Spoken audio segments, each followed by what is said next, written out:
이제 말씀 듣는 시간입니다. 말씀은 요한계시록 3장 14절부터 22절까지 말씀을 함께 교독하겠습니다. 요한계시록 3장 14절부터 22절 신약성경 402면이 있습니다. 제가 먼저 요한계시록 3장 14절 말씀 먼저 읽겠습니다. 라오디게아 교회의 사자에게 편지하라. 아멘이시오, 충성되고 참된 증인이시오, 하나님의 창조의 근본이신 이가 이르시되 내가 내 행위를 아노니 내가 차지도 아니하고 뜨겁지도 아니하도다. 내가 차든지 뜨겁든지 하기를 원하노라. 내가 이같이 미지근하여 뜨겁지도 아니하고 차지도 아니하니 내 입에서 너를 토하여 버리리라. 내가 말하기를 나는 부자라 부유하여 부족한 것이 없다 하나 내 공고한 것과 가련한 것과 가난한 것과 눈먼 것과 벌거벗은 것을 알지 못하는도다. 내가 너를 고난하노니 내게서 불로 연단한 금을 사서 부유하게 하고 흰옷을 사서 입어 벌거벗은 수치를 보이지 않게 하고 안약을 사서 눈에 발라 보게 하라. 물은 내가 사랑하는 자를 책망하여 징계하노니 그러므로 내가 열심을 내라 회개하라. 볼지어다 내가 문 밖에 서서 두드리노니 누구든지 내 음성을 듣고 문을 열면 내가 그에게로 들어가 그와 더불어 먹고 그는 나와 더불어 먹으리라. 이기는 그에게는 내가 내 보좌에 함께하게 하여 주기를 내가 이기고 아버지 보좌에 함께 앉은 것과 같이 하리라. 함께 읽겠습니다. 귀 있는 자는 성령이 교회들에게 하시는 말씀을 들을지어다. 아멘. 예전에는 사람을 볼 때에 그 사람의 이 보는 관점, 이 신원서판을 본다고 했죠. 신 몸이죠. 말하는 부분들, 그리고 글씨, 체, 또 판은 판단력이죠. 예전에는 이렇게 신원서판을 보고 그 사람에 대해서 평가했지만 요즘에는요, 사람을 볼 때에 그 사람에 대해서 그이가 비전이 있다, 비전이 없다라는 식으로 이렇게 보게 되어지죠. 여러분, 비전이란 말은 라틴어의 이 비데레라는 말에서 어원이 출발합니다. 여기에 비전이라고 하는 라틴어 비데레는 보다라는 뜻에서 출발하게 되어지는 것이죠. 그것은 물체를 보는 시각을 말하는 것이고요, 또 어떠한 그 소원을 두고 마음의 그 방향을 향해 나가는 그런 보는 관점이라는 것이죠.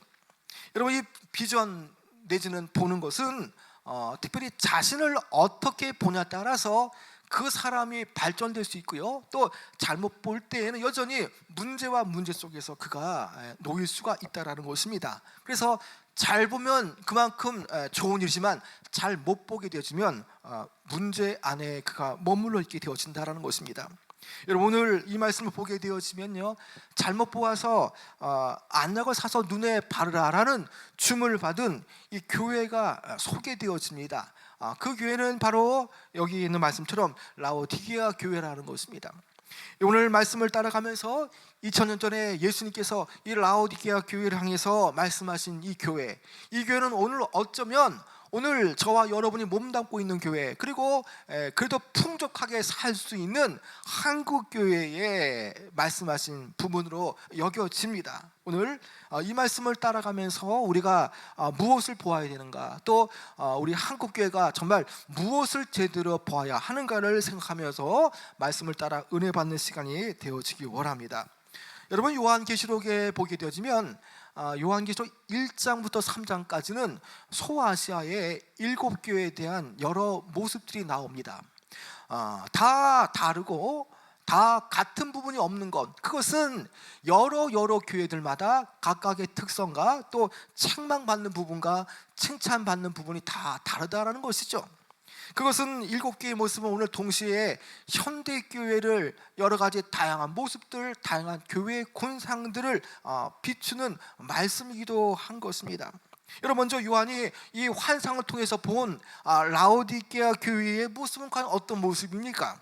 여러분, 먼저 15절에 나와 있는데, 여러분 15절 한번 읽어볼까요? 시작.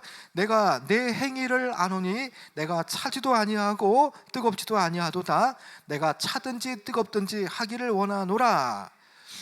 라오디게아 교회의 행위에 대해서 예수님께서 어떻게 말씀하십니까? 차지도 덥지도 아니한 상태, 즉 미지근한 상태라고 말씀하죠. 여러분, 주님은 이 교회에 대해서 이 영적인 상태를 말씀하실 때에 차지도 덥지도 않은 부분에 대해서 경고하십니다. 아주 주님은 친절하게 그들의 문제점을 자각할 수 있도록 아주 친절하게 그들이 흔히 겪고 있는 그런 상황을 빗대어서 말하고 계시죠. 여러분, 그것은 그들이 먹고 마시고 또 다루는 그 물이 미지근하다는 것입니다. 여러분, 당시에 라우디아 교회는 좋은 물을 내는 상수원이 없었습니다. 그래서 이 라우디아 교회는 늘 물을 받을 때는 이 인근에 인접한 히에라볼리라는 그 지역, 그리고 골로새라는 지역으로부터 이 물을 받게 되어집니다. 특별히 이 히에라볼리라고 하는 그 상류로부터 물은 뜨거운 물이 하루로 유입되어지는데, 이 히에라볼리의 물이 뜨겁다는 것은 그만큼 이 지역이 온천수가 콸콸콸 흐른다는 것을 말해주는 것이죠. 또 인접한 골로새 지역에는요, 아주 시원한 물이 이렇게 흘러내립니다. 그래서 이 라오디가 또 이 교회를 향해서는 골로새와 히에라볼리 지역에서 나오는 물들이 이제 하류로 올 때는 뜨거운 물과 차가운 물이 이제 합해져서 하류 지점으로 다다를 때는 이 물이 어느새 미지근한 상태가 되어진다는 것이죠. 예수님께서는 지금 이 지역의 특징인 차지도 덥지도 않은 이 미지근한 물의 특징을 들어서 지금 이 교회의 영적 문제를 말씀하십니다. 여러분, 미지근하다는 것은 좋은 뜻이 아닙니다. 이것은 영적인 혼합주의를 말하는 것이죠. 차지도 덥지도 않은 그 미지근한 라오디아 교회를 영적으로 말한다면 이것은 이도 저도 아닌 신앙이라는 겁니다. 한쪽으로는 하나님을 섬긴다고 말하지만 동시에 그들은 세상에 취해서 세상에 흠뻑 젖어 살아간다는 것입니다. 적당히 세상도 믿고 또 적당히 하나님도 믿는 어중간한 상태라는 것이죠. 주님은 이러한 혼합주의적인 신앙, 또 이 제3지대에 있는 그런 회색 신앙에 대해서 주님은 절대로 용납할 수 없다라고 말씀하십니다. 그래서 그들의 잘못된 모습에 대해서 이러한 신앙의 상태에는 용인할 수 없다고 말씀하시며 역겨워 토해 버릴 수밖에 없다라고 말씀하죠. 여러분, 그 내용이 16절에 나오는데요, 여러분 16절 같이 한번 읽어볼까요? 시작. 내가 이같이 미지근하여 뜨겁지도 아니하고 차지도 아니하여 내 입에서 너를 토하여 버리리라. 예수님께서는요, 지금 이 교회에 대해서 회개하고 돌이키지 않을 때에는 예수님 자신의 입에서 토해내어 버릴 것이다 라고 말씀합니다. 여러분, 내 입에서 너를 토하여 버리라는 의미를 여러분 잘 생각해 보시기 바랍니다. 여러분, 교회는 예수님께서 자신의 피값으로 세우신 교회입니다. 그 교회를 자신의 몸을 내어 주셔서 피값으로 교회를 사셨습니다. 자, 그렇게 교회를 아끼고 사랑하신다는 것이죠. 그런데 이 교회에 대해서 여전히 그렇게 사랑하시지만 여전히 그들이 돌이키지 않을 때에 하나님과 세상을 동시에 겸하여 섬길 때에 이렇게 영적으로 미지근할 때에는 예수님이 그들을 입에서 토해버리라라고 말씀하신다는 것이죠. 여러분, 좀 더 심각하게 말하면 이것은요, 주님께서 그들을 심판하시겠다라는 겁니다. 교회를 향해서 이제 심판의 칼을 들고 돌이키기를 원하신다라는 것이죠.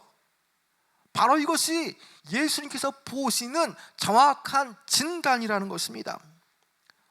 주님의 이러한 정확한 평가와 진단에도 불구하고 라오디아 교회의 성도들은 스스로를 어떻게 보고 있습니까?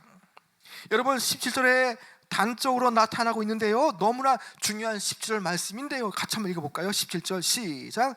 내가 말하기를 나는 부자라 부유하여 부족한 것이 없다 하나 내 공고한 것과 가련한 것과 가난한 것과 눈먼 것과 벌거벗은 것을 알지 못하는도다. 그들이 말하는 바가 무엇입니까? 나는 부자다라는 겁니다. 나는 부유하여서 부족한 것이 없다라는 거죠. 예수님께서 그들의 죄를 지적하심에도 불구하고 이들은 스스로 나는 부유하고 풍족하기 때문에 부족함이 없다라고 말합니다. 여러분, 라오디아 교회가 스스로 부자다 또 부유하다 말하는 것은요, 일종의 이 교회의 성도들이 바라보는 자신의 정체성, 아이덴티티를 하는 것입니다. 여러분, 실로 이 라오디게아 도시는요 너무나 부유한 도시였습니다. 이 부유한 도시에 위치하고 있던, 또 이 도시의 중심부에 있던 라오디아 교회는 필시 이 지역의 문화와 배경에 영향을 받았음이 크다라는 것입니다. 라오디게아 이 당시의 지역이 왜 부유했습니까? 여러분, 이 도시는 소아시아의 몇몇 주요 이 관문 도시를 연결하는 그런 이 어떤 관통 도시였다라는 것입니다. 그러다 보니 이 소아시아에서 나오는 그런 금융업, 또 이 교역의 중심 도시가 되어졌다는 것이죠. 자연스럽게 이 도시의 재화와 물질의 풍요로움이 흘러 넘치게 되었습니다. 또 그뿐만이 아닙니다. 여러분, 양모 산업이 발달하다 보니까 아주 질이 부드럽고 색깔 좋은 그런 광택나는 그 검은색의 이 양모품이 아주 고가로 팔렸다라는 겁니다. 이 질 좋은 양모를 생산해서 판로를 개척하다 보니 이 지역에 자연스럽게 큰 수입이 이렇게 들어오면서 이 도시가 경제적으로 풍요롭고 윤택하게 되었다라는 것이죠. 이러한 입지 조건과 이런 경제의 그런 융성함을 통해서 이 라오디게아는 큰 부를 축적하였습니다. 그래서 이 부에 기반한 그들의 그 자긍심은 우리는 부유하다, 우리는 부족함이 없다라는 그런 물질에 대한 자부심, 그것이야말로 그들에 대한 긍지요 프라이드였다는 것입니다. 여러분, 라오디게아 시민들이 부유한 것을 아주 강한 자부심으로 여겼던과 동일하게 지금 이 교회도 어떻게 말하고 있습니까? 라오디게아 시민들의 그 어떤 자긍심과 비슷하게 나는 부자이며 부족한 것이 없다라고 이 교회의 성도는 말하고 있는 것이죠. 여러분, 이것은 무엇을 말합니까? 어느새 이 교회, 이 도시 중심의 사상인 이런 이 문화, 이 황금 만능 사상이, 황금 만능주의 사상이 교회 내로 침투했다는 것을 알게 되어지죠. 여러분, 한 도시 속에 교회가 존재하죠. 여러분, 그런데 중요한 것은 교회가 세상을 변화시키지 않으면요, 교회가 세상을 주도하지 않으면 결국 교회는요, 이처럼 도시의 그 세속화에 급격하게 이 블랙홀에 빠지게 되어진다라는 것입니다. 이 교회가 처음에는 아마 잘 갔던 것 같습니다. 그러나 어느새 이 세상에 취하고 세상에 부유한 그런 세속 문화가 이 교회 안에 침투하면서 어느덧 이 교회의 정체성도 신앙과 믿음이 아니라 우리가 부유하고 잘 살고 있다는 것이 그들의 정체성이 되었다는 것입니다. 자, 이 교회에 대해서 자신들 스스로 부유하니까 부족함이 없다라고 했던 평가와 달리 예수님께서는 이 교회를 향해서 어떠한 영적 진단을 내리십니까? 여러분, 17절 하반절에 보면요, 내 곤고한 것과부터 한번 여러분 읽어볼까요? 내 곤고한 것부터 17절 시작. 내 곤고한 것과 가련한 것과 가난한 것과 눈먼 것과 벌거벗은 것을 알지 못하는도다.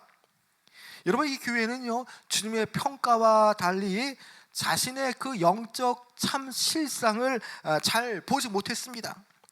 주님께서 보실 때에는 영적으로 부유한 교회가 절대적으로 아닙니다. 참 실상은, 주님께서 보실 때 영적 실상은 그들이 곤고하고 가련하다라는 것이죠. 여러분, 왜 그렇습니까? 제대로 못 보기 때문이라는 것이죠. 제대로 못 보니까 얼마나 주님께서 보실 때에 가련하고 불쌍하게 보이겠습니까?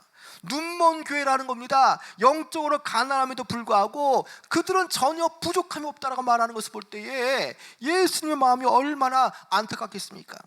여러분, 바로 이것이 주님께서 이토록 이 교회를 호되게 야단치시는 이유가 되어지죠. 여러분, 문제는 부유하고 부족함이 없다고 말할 때에, 즉 등 따스고 배부르면요, 사람은 기본적으로 영적으로 게으르게 되어집니다. 굳이 기도하지 않고 부르짖지 않아도 다 있습니다. 그런데 어떻게 기도합니까? 여러분, 우리가 기도하며 주님과의 깊은 교제 가운데 들어가게 되어지면 주님을 통해서 우리가 내 자신을 영적으로 깨닫게 되어지고 내 자신을 영적으로 성찰하게 되지 않습니까? 그런데 지금 이 교회는 다 모든 것들이 다 구비되었다라고 말하기 때문에 자신의 처지와 자신을 영적으로 진단하는 그런 모습들이 전혀 결여되었다라는 것입니다. 분명 그들은 영적으로 문제가 많았음에도 불구하고 세상적으로 뿐만 아니라 영적으로 그들은 이렇게 표현하고 있습니다. 말합니다. 순풍에 돛담 그 배가 항해하는 것처럼 우리는 전혀 문제가 없다라는 것입니다. 전혀 이 교회에 그 스스로 영적인 그 문제의식이 없다라는 것이죠. 왜 이렇게 라오디가 교회가 자신에 대해서 잘못 보고 있습니까? 여러분, 이것은 부유함에 취해서 교만해졌기 때문입니다. 자기 스스로 그 세상 것에 취해서 또 물질의 풍요로움에 그가 안락함에 취해서 스스로 영적 실상을 제대로 못 보고 있다는 것이죠. 여러분, 이 라오디가 교회 2000년 전에 이 교회의 모습은요, 오늘 우리 한국 교회의 모습과 너무나 흡사하다는 겁니다. 풍요로움 속에서 전혀 문제가 없다고 여기는 그러한 모습들이 바로 한국 교회의 자화상이기도 한다는 것이죠. 우리가 전 세계적으로 지금 다 어렵지만 그래도 대한민국은 어렵다 하지만 그래도 우리나라의 세계 경제력이 17위고요. 그리고 OECD 국가에 가입되어진 나라라는 것입니다. 뿐만 아니라 IT 산업뿐만 아니라 또 이 문화적으로 얼마나 이 한류의 열풍이 강합니까? 여러분, 중요한 것은 우리가 이렇게 풍요로움과 또 부유한 삶에 파묻혀 안락함을 추구할 때에 결국 우리는 자신을 보는 눈이 결여되어지게 되어지고요, 또 동시에 우리가 나아가는 그 방향에 대해서 이것이 옳은지 아닌지 분간하기가 쉽지가 않게 되어진다는 것입니다. 여러분, 영적 위기는요, 안 될 때가 아니라 잘 될 때가 영적 위기입니다. 그것도 내가 최고의 자리에 서 있을 때는 가장 큰 영적 위기가 되어진다는 것이죠. 모든 상황이 원하는 대로 흘러가고 외관상 잘 되어 갈 때에 스스로를 객관적이고 냉철하게 파악하는 영적 감지 능력이 무뎌지게 되어집니다. 여러분, 영적 감지 능력이 무뎌지면요, 자신을 영적으로 제대로 볼 줄 모르게 되어지죠. 여러분, 그런 상황에 우리가 다다르게 되어지면 우리가 갖게 되어지는 그런 편한 환경, 부유한 그 환경들, 내게 가진 그런 물질들에 대해서 이런 것을 볼 때마다 우리는 자긍심을 가지며 동시에 하나님이 이 물질을 주신 것을 볼 때에 하나님이 우리를 기뻐하시는 증표라고 착각하게 되어지죠. 여러분, 라오디가 교회가 처음부터 이렇게 되지는 않았습니다. 그러나 조금씩 부유해지고 눈에 보이는 허영과 돈이 주는 안락함을 쫓다 보니 어느새 자신의 영혼을 돌볼 힘이 없어지게 되었죠. 그리고 동시에 스스로 부유하고 부자이며 부족한 것이 없다고 말하며 그 영혼은 서서히 곤고하고 가련하며 가난한 영혼이 되어지게 되었다는 것입니다. 여러분, 이러한 상태에 일단 도달하게 되어지면요, 자신의 실상을 제대로 보는 영적 안목이 없어지게 되어지죠. 또 자신이 헐벗었다라는 사실, 자신이 영적으로 부유하지 않다는 사실, 자신이 가는 길이 지금 얼마나 잘못되었다는 사실을 알지 못하게 되어지죠. 지금 라오디가 교회를 평가할 수 있는 기준은요, 자신이 어떠한 환경을 누리고 있는가가 아닙니다. 하나님께서 지금 이 교회의 현재의 모습을 어떻게 보시느냐가 그들에게 필요한 그런 절대 기준이라는 것이죠. 즉, 하나님의 진리와 그분의 참되심의 기준으로 볼 때에 그 기준 앞에서 자신을 발견해야만, 그 교회를 발견해야만 진정한 나를 발견할 수 있고 진정한 참 교회가 무엇인가를 깨닫게 되어집니다. 여러분, 그러나 주님의 기준에서 나를 발견하지 않으면 우리는요, 세상 안에서 나를 발견하려고 합니다. 내가 성취한 그런 어떤 물질들, 내가 소유한 것, 그것으로 나의 그 허황되어지고 포장되어진 포장되어진 우리를 생각하게 되어진다는 것입니다. 여러분, 거기서 찾아지는 나는 다 거짓된 허상에 불과할 뿐이라는 겁니다. 여러분, 그런 교회는 진짜가 아닌 포장된 교회라는 것입니다. 여러분, 주님께서 이 부분에 대해서 어떻게 생각하시겠습니까? 이 교회에 대해서 어떤 평가를 내리십니까? 지금 이 교회에 대해서 너무나 불편한 마음 품고 마치 토에 내버려야 하는 그런 부정하고 상한 음식을 먹어서 토에 내어 버릴 수밖에 없는 교회다라고 지금 보고 계시다는 것이죠. 하지만 주님은 이와 같은 교회일지라도 그러나 책망과 꾸지람만 하시지 않으십니다. 동시에 주님께서는 18절부터 21절까지 이 교회를 향해서 권면과 또 회복의 격려의 말씀을 하십니다. 여러분, 주님께서 그 교회를 향해서 다시금 회생하고 돌이킬 수 있는 소생의 길을 가르쳐 주시는데요, 마치 그것은 유능한 그런 의사가 그 중병에 걸린 그 환자에게 살 수 있는 길을 가르쳐 주듯이 하나님은, 주님은 이 교회를 향해서 다시금 영적으로 회복될 수 있는 방법을, 처방을 말씀해 주십니다. 여러분, 그 내용이 18절에 나오는데요, 여러분 18절에 세 가지의 권면을 보시길 바랍니다. 여러분 18절 한번 같이 한번 읽어볼까요? 시작. 내가 너를 권하노니 내게서 불로 연단한 금을 사서 부유하게 하고 흰옷을 사서 입어 벌거벗은 수치를 보이지 않게 하고 안약을 사서 눈에 발라 보게 하라. 라오디게아인들은요, 세상에 불타 없어질 그런 불을 의지하고 있었습니다. 그런데 이제 주님께서 이 교회를 향해서 주문하는 처방이 무엇입니까? 주님께서는 불타 없어질 그런 것들을 더 이상 의지하지 말고 불로 연단하여도 지워지지 않는, 또 사라지지 않는 그 금을 사서, 즉 믿음을 사라는 것입니다. 그 믿음을 사서 자신을 영적으로 부유하게 하라는 것입니다. 그리고 거룩하게 하는 하나님의 의의 흰옷을 구입하고 입으라라고 말씀하고 있다는 것입니다. 또 그들을 향해서 또 하나를 더 처방하고 있습니다. 라오디게아 그 지역의 그 의사들이 만들어낸 그 안약을 이제 넣어서 이제 그들이 눈이 뜨여져라 라고 말하고 있다는 것입니다. 여러분, 라오디게아 이 지역은요, 옛부터 이 안약의 치료로 유명한 그 권위 있는 의과대학이 있었습니다. 그리고 이 의과대학에서 만들어진 약들, 이 신약들은요, 안질의 특효가 있는 아주 유명한 그런 약들이었습니다. 그런데 주님께서 지금 이 교회를 향해서 말씀하시는 게 무엇입니까? 지금 이 교회를 향해서 라오디게아에 있는 그 안약을 사서 눈에 발라 보아라 라고 말씀하죠. 여러분, 이 뜻은요, 너희가 너희의 눈을 아무리 많이 치료한다고 해도 너희는 여전히 소경이고 너희는 여전히 어둠 속에 있다라는 것입니다.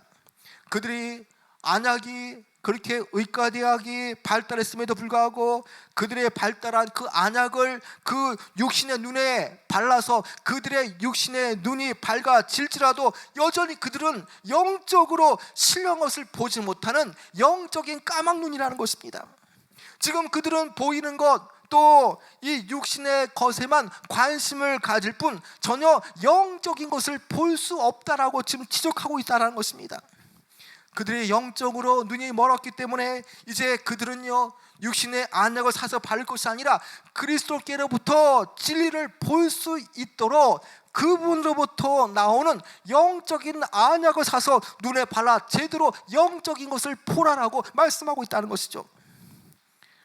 주님이 주시는 그 처방은요, 하나님의 말씀의 안약을 바를 때에 자기들이 비로소 자신들이 영적으로 벗은 몸이 무엇이고 또 자신들이 지금 어떠한 상태에 있고 자신이 얼마나 하나님으로부터 벗어났는가를 지금 말하고자 하는 것이죠. 그래서 이 영적인 안약을 눈에 바를 때에 이제 그들의 안에 영적인 새로움이 추구되어지고요, 그들 안에 있는 옛 마음이 아니라 새 마음이, 그리고 하나님과의 교제와 하나님과의 말씀을 통한 교제를 통해서 그들 안에 회개가 나타난다라고 말씀하고 있다는 것입니다. 여러분, 사람은요, 잘 보아야 합니다. 제대로 보지 않으면 자신이 어떠한 처지에 있고 또 자신이 가야 하는 길이 어떠한 그런 상태에 있는가를 잘 모르게 되어지죠. 영적으로 잘못된 길을 가고 있던 그 사울이 다메섹에서 부활하신 주님을 만나게 되었습니다. 여러분, 사울이 다메섹으로 갔던 이유가 무엇입니까? 믿는 자들을, 예수 그리스도를 믿는 자들을 잡아들이기 위해서 다메섹으로 가고 있던 중이었던 것이죠. 다메섹으로 가던 중에 도중에 호련히 하늘로부터 빛이 임하는데 그 빛이 그를 둘러싸서 그가 아무것도 볼 수 없는 상황 속에서 그가 엎드러지게 되어졌습니다. 그리고 하늘의 소리를 듣게 되어지죠. 하늘에서 소리가 들려질 때에 사울아, 사울아, 내가 어찌하여 나를 박해하느냐? 자, 그때 사울은 이렇게 말합니다. 주여, 누구시니오이까? 라고 물을 때에 예수님께서 나는 내가 박해하는 예수라 라고 말씀하시죠.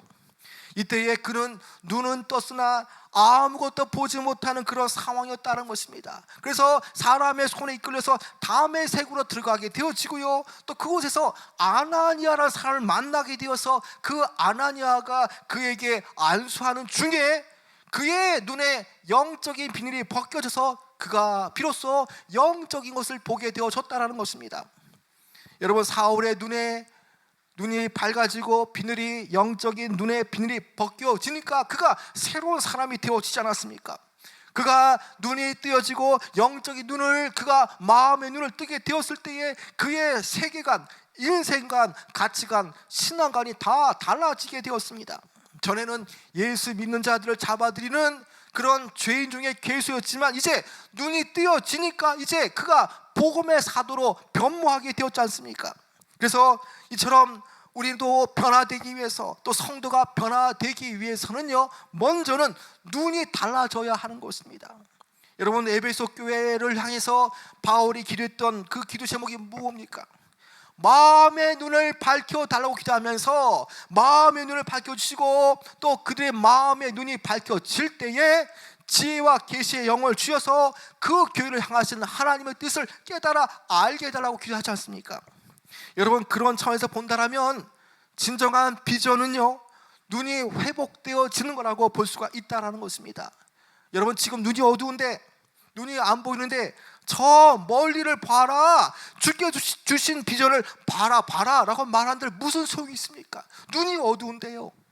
여러분, 어떠한 이들에게 회개에 대해서 말할 때에도 회개해라 말해도요, 마음의 눈이 밝아지지 않으면, 마음의 눈이 밝혀지지 않으면 회개의 영이 주어지지 않습니다. 여러분, 여전히 어두움 가운데 있고 눈이 감겨져 있는데 회개하라고 한들 그가 어떻게 회개할 수가 있겠습니까?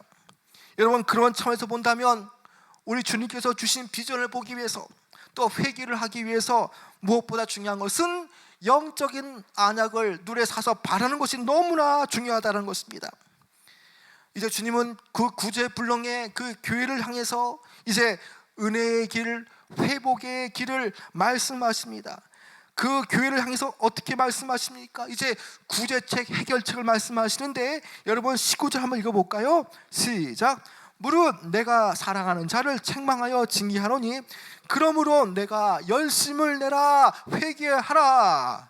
자, 이 교회에 대해서 예수님께서 회개의 기회를 주시지 않습니까? 그 회개의 그 기회, 그 회복의 기회는요, 헛된 자기 만족을 거절하고 정확한 자기의 영적 진단을 통해서 주님 앞으로 회개의 자리로 나오라는 것입니다. 미지근한 신앙의 모습이 아니라 이제 열심을 내고 물질적인 삶에 국한된 삶이 아니라 철저하게 회개를 하며 주님 앞에 나오라는 것이죠. 만일 하나님께 대한 여전히 영적 무관심으로 그들이 머물러 있다면, 또 돌이키지 않는다면 하나님께서 이 미지근한 교회에 대해서는 징계하실 것을 말하시고 있다는 것이죠. 이 성도들은 여전히 세상적인 그 부여와 재미 때문에 주의 말씀을 들을 때에 진지하게 듣지도 않았습니다. 그리고 뜨겁게 헌신하지도 않았다는 것이죠. 그들의 미지근함, 또 미온적인 태도, 무기력, 망설임, 나약함, 언제나 적당하게 타협했던 그런 무관심과 게으른 태도, 주님은 이것을 지금 책망하고 계시다는 것이죠. 이러한 교회들, 이러한 성도들은 영적으로 부유하다 말하지만 결국 영적으로는요, 여전히 곤고하고 헐벗고 가련한 상태이며 역시 초죽음이 된 상태라는 것입니다. 외적인 부여와 세상 재미 때문에 아무런 문제도 없고 부족함이 없다라고 그렇게 착각하고 한다는 것은 라오디가 교회의 아주 전형의 모습이라는 것입니다. 오늘 우리 한국교회도 이런 모습이 분명하게 있다라는 것입니다. 여러분, 이제 이 교회를 향해서 주님께서 그들이 돌이키고 회개하고 영적인 안약을 사서 자신이 어떠한 상태인가를 깨닫고 돌이킬 때에 그들을 향해서 어떻게 하시겠다라고 말씀합니까? 여러분, 21절 한번 읽어볼까요? 시작. 이기는 그에게는 내가 내 보좌와 함께 앉게 하여 주기를, 내가 이기고 아버지 보좌와 함께 앉는 것 같이 하리라. 여러분, 이기는 그에게, 여러분, 무엇을 이겨야 됩니까?